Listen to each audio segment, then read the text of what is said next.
কি হয়েছে কি হয়েছে? আমি এখন নেবো না, আমি এখন নেবো না।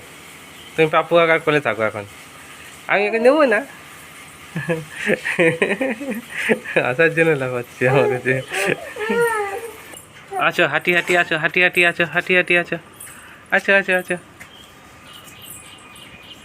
এই তো, ওই তো, এই তো, আস্তে আস্তে আছো। বলি বাবালি, বলি বাবা। হ্যাঁ, কত খেলনা আছে ওখানে, খেল বসে। ওই তোমার খেলনাগুলো দেখো, ওখানে খেলনা কত,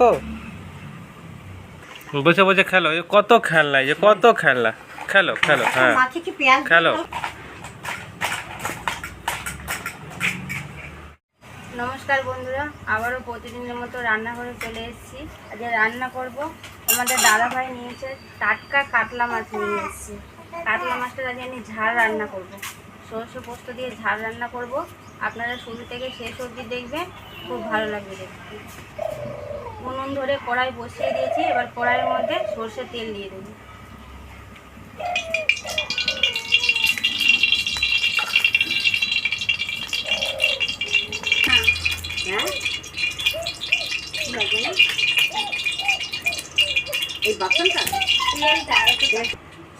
তেল গরম হয়ে গেছে, এবার আমি মাছগুলোকে ভেজে নেব।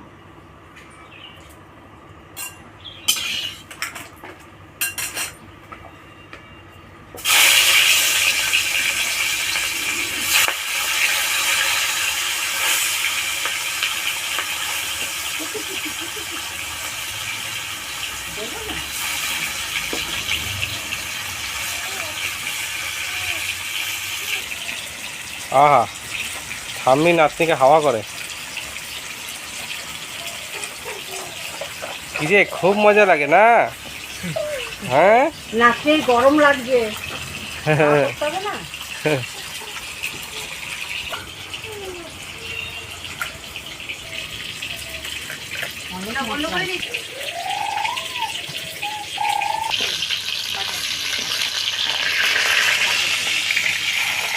মাছ ভাজা হয়ে গেছে, আর মাছটাকে আমি কড়া করে ভাজবো না, কারণ জ্যান্ত কাতলা মাছ আছে, আমি হালকা লাল করে ভেজে নামিয়ে নেব।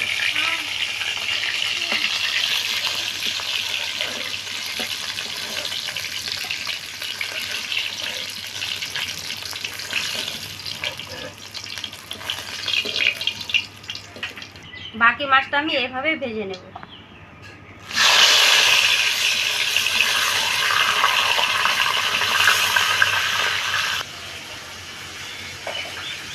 ঠাম্মি তো পদুতে হাওয়া করে দিচ্ছে সন্টার। হ্যাঁ,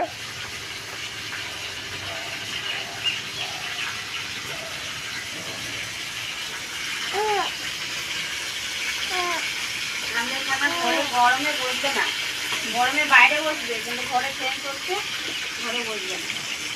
এখানে সবাই আছি, ওর ঘরে মন লাগবে। হুম, সবাই তো বাবা, তাই না?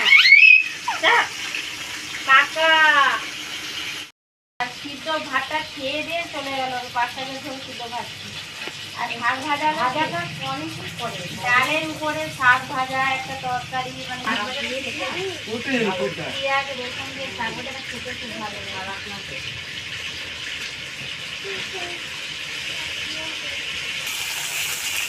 মাছ ভাজা কমপ্লিট হয়ে গেছে, এবার মাছগুলোকে আমি তুলে নিই।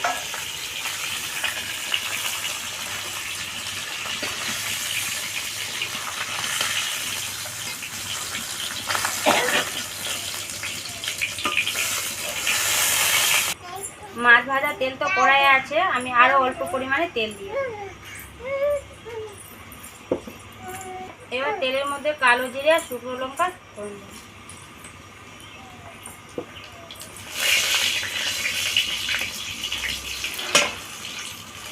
এবার আমি টমেটো কুচিগুলো দিয়ে দেবো।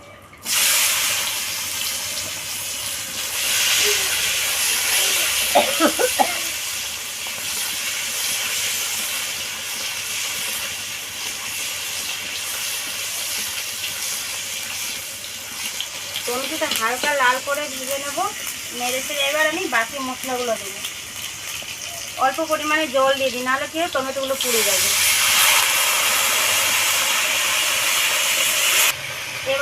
মশলা দেবো। মশলাতে পেস্ট করেছি সর্ষে, পোস্ত আর কাঁচা লঙ্কা।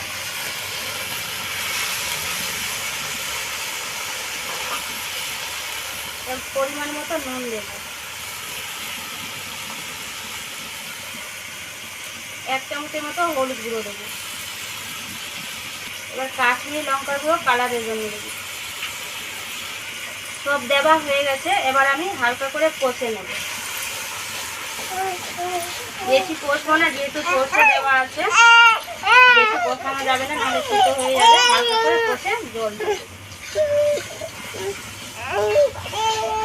এবার আমি চিড়ে রাখা 4টে কাঁচা লঙ্কা দিয়ে দেবো। এবার আমি টক দই দেবো। 1.5 চামচ মতো টক দইটাকে ফাটিয়ে রেখেছিলাম, দিয়ে দেবো।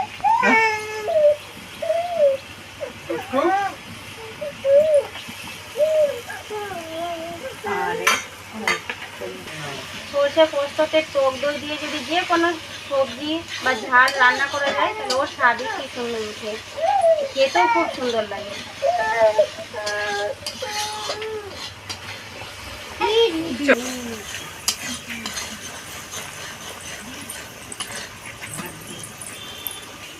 মশলা কষানো হয়ে গেছে, এবার আমি মশলার গায়ে যে বাটি ধোয়া জলটা আমি দিয়ে দেবো। এই জলটাতে তো হবে না, আমি আর একটু পরিমাণে জল দিয়ে দেবো।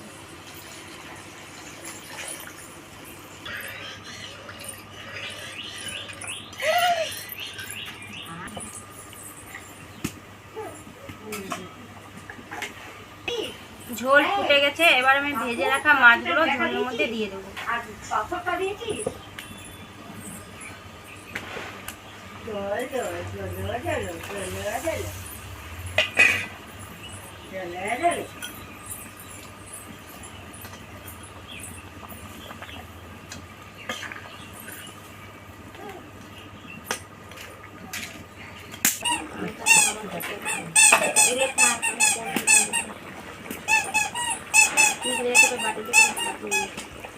রান্না হয়ে গেছে, এবার আমি উপর থেকে নামাবার আগে কাঁচা সর্ষের তেল দিয়ে দেব।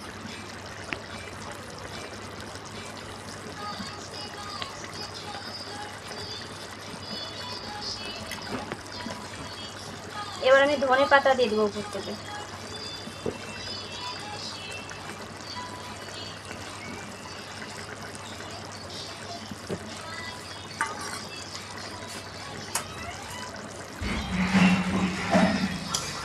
কাতলা মাছের ঝাল রান্না আমার কমপ্লিট হয়ে গেছে, এবার আমি নামিয়ে নেব।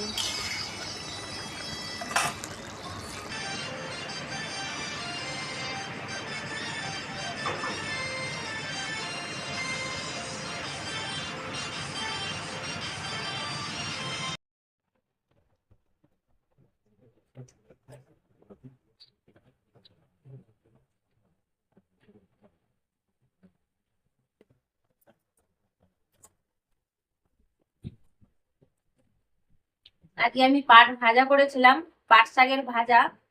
মানে কি, আমি আমি খুব খেতে ভালোবাসি। আমারও ভালো লাগলো। জানি না তোমরা প্রথম খেয়েছো, তোমাদের কেমন লেগেছে। হ্যাঁ, আমার খুব ভালো লাগলো। মা তো খেলোই না, মা নাকি খেলোই না। তোমাদের দাদা ভাইও খায়নি, আর ভাই আর আমি খেয়েছি। ভাই তো বললো ভালোই লেগেছে, আর দারুণ আমার তো একদম ভালো লেগেছে। না, মুসুর ডাল দিয়ে খেলাম, খুব সুন্দর লাগলো। আর এখন আমি মাছের ঝাল খাচ্ছি, দেখি কেমন হয়।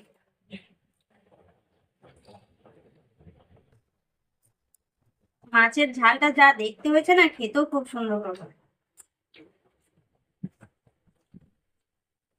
নুন ঝালে সেম একদম পরিপূর্ণ, অসাধারণ হয়েছে খেতে, কি সুন্দর হয়েছে।